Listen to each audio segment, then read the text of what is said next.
Hello students, आज हम globalisation topic को कंटिन्यू करेंगे। मैंने आपको प्रीवियस वीडियो में इस टॉपिक को स्टार्ट करवाया था। ग्लोबलाइजेशन मीन्स क्या था? एक कंट्री को दूसरी कंट्री के साथ कनेक्ट करना थ्रू ट्रेड, मीन्स ट्रेड करना एक कंट्री का दूसरी से। तो उससे क्या हो जाता है, हमारी गुड्स हम एक्सपोर्ट कर देते हैं दूसरी कंट्री से, और दूसरी कंट्री से हम क्या कर लेते हैं, गुड्स को इम्पोर्ट कर लेते हैं। तो फर्स्टली मेरिट क्या है? Improved standard of living. Globalization से हमारा स्टैंडर्ड ऑफ लिविंग हाई हो गया। Due to advent of globalization, standard of living of Indian consumer, जो हमारे इंडियन कंज्यूमर्स हैं, हैव इंक्रीज्ड। हम डिपेंड हो गए उन पे। Indian consumers are enjoying better quality goods at low rates. India के जो लोग हैं, कंज्यूमर्स हैं, वो फ़ौरन से अपनी गुड्स इंपोर्ट कर लेते हैं। लो रेट होता है उसका और क्वालिटी बेटर होती है। As a result of globalization, prices of many goods have reduced. Globalization की वजह से प्राइस क्या हो गया? रिड्यूस हो गया। जैसे television, AC, mobile phone, refrigerator, तो ये सारी चीज़ें हम इंपोर्ट करने लगे, तो इससे हमारा स्टैंडर्ड ऑफ लिविंग हाई हो गया। Second, expansion of market. Globalization की वजह से हमारे इंडियन मार्केट का जो साइज है वो एक्सपेंड हो गया। The size of market has been expanded, means increase हो गया due to the reforms in globalization. Indian business units are permitted to expand its units to the whole MNCs and no more surrounded under national boundaries। तो globalisation की वजह से जो national boundaries को remove कर दिया गया, मीन्स एक कंट्री दूसरी से ट्रेड कर सकती है। Indian companies like Wipro, Infosys, Tata Consultancy are operating in many countries. अब ये एक कंट्री तक ही लिमिटेड नहीं है, कहीं भी अपना बिजनेस स्टैंड कर सकते हैं, तो इससे मार्केट साइज इंक्रीज हो गया। Fourth point, brand development. Globalization promotes the use of branded items. Brand की डेवलपमेंट होने लगी। Note the durable goods. हम ड्यूरेबल गुड्स की बात नहीं करेंगे। ड्यूरेबल गुड्स जो एक बार में खराब हो जाती हैं, जैसे ईटिंग गुड्स होगी, खाने वाली, तो उसको तो हम इम्पोर्ट एक्सपोर्ट नहीं कर सकते। But the daily use goods like soap, cold drink, toothpaste and phone brands are becoming more popular. तो ये क्या होगी? सारी पॉपुलर हो गई। Then Indian brands, Indian brand के मुकाबले इनकी ब्रांड ज़्यादा हो गई। Brand development considerably has helped in quality improvement.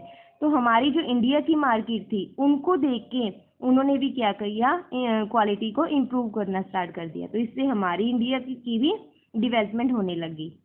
Fifth, increase in employment. Employment भी इंक्रीज हो गया।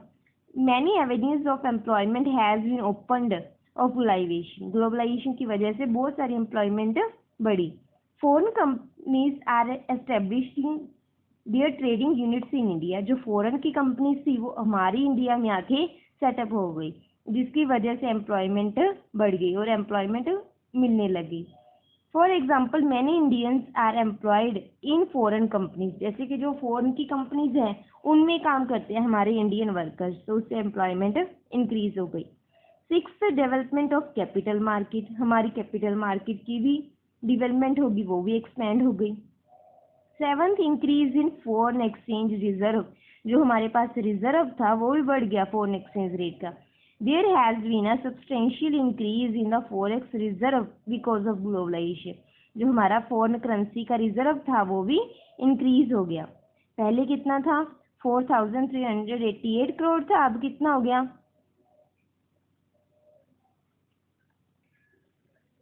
पहले 4388 करोड़ था, अब इंक्रीज होके वो कितना हो गया? 6,17,894 करोड़। तो इससे हमें पता लग रहा है कि जो इंक्रीज हो गया फॉरेन एक्सचेंज रिजर्व, तो ये भी किसकी वजह से हुआ? ग्लोबलाइजेशन की वजह से।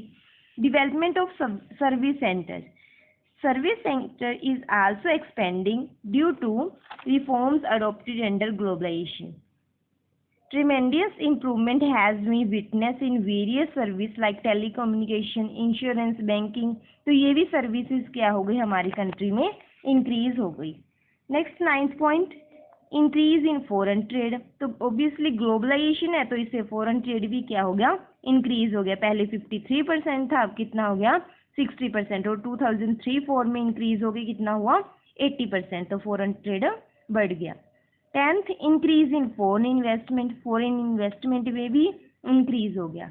तो ये पॉइंट से मेरिट्स थे। अब देखो डीमेरिट्स। डीमेरिट्स मीन्स कमियां। तो ग्लोबलाइजेशन से कुछ नुकसान भी हुआ, जैसे लॉस ऑफ डोमेस्टिक इंडस्ट्रीज, जो हमारी इंडियन इंडस्ट्रीज थी उनका लॉस होने लग गया, क्योंकि जो फॉरेन इंडस्ट्रीज थी वो हमारे इंडिया में आके सेटअप होगी और उनकी डिमांड ज़्यादा थी। Globalization result in increased foreign competition in India. हमारे और इंडियन कंपनीज और फॉरेन कंपनीज के बीच कंपटीशन बढ़ गया।